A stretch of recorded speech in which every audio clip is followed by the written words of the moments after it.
नमस्कार, Skymet weather report में आपका स्वागत है। मौसम पूर्वानुमान के साथ मैं हूं देवेंद्र त्रिपाठी। उत्तरी पाकिस्तान और इससे सटे जम्मू कश्मीर के पास एक नया पश्चिमी विक्षोभ पहुंच गया है। इस सिस्टम के प्रभाव से विकसित हुआ चक्रवाती हवाओं का क्षेत्र इस समय उत्तरी राजस्थान और उससे सटे पंजाब तथा हरियाणा पर दिखाई दे रहा है। इन सिस्टमों के प्रभाव से जम्मू कश्मीर, हिमाचल प्रदेश और उत्तराखंड में कई जगहों पर वर्षा और बर्फबारी होने की संभावना है।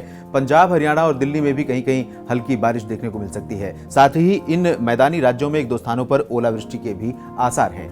देश के मध्य भागों के मौसम का जिक्र करें तो उत्तरी मध्य प्रदेश और इससे सटे उत्तरी और पूर्वी राजस्थान के ऊपर एक चक्रवाती हवाओं का क्षेत्र विकसित हो गया है। सिस्टम के प्रभाव से गुजरात, तटीय महाराष्ट्र के भागों में दिन के तापमान में गिरावट होगी और लू जैसी स्थिति से राहत मिलेगी।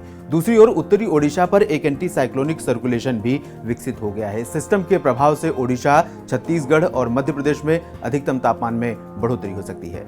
पूर्वोत्तर भारत पर बने चक्रवाती सिस्टम से बंगाल की खाड़ी के उत्तर तक एक ट्रफ रेखा बनी हुई है। इस सिस्टम के प्रभाव से सिक्किम, अरुणाचल प्रदेश और असम में कुछ स्थानों पर हल्की से मध्यम बारिश होने की संभावना है। इन भागों में अगले 24 घंटों के बाद बारिश की गतिविधियों में बढ़ोतरी हो सकती है।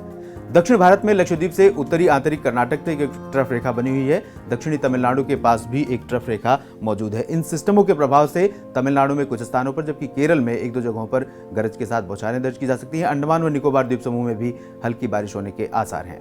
चेन्नई सहित तमिलनाडु में 3 मार्च से बारिश की गतिविधियों में बढ़ोतरी होने की संभावना है। स्काईमेट वेदर रिपोर्ट में भी लेता ही अब आप भारत के 5 लाख गांवों का पूर्वानुमान जान सकते हैं। इसके लिए आप लॉग ऑन कीजिए हमारी वेबसाइट skymetweather.com। आप हमें फेसबुक और ट्विटर पर भी फॉलो कर सकते हैं। नमस्कार।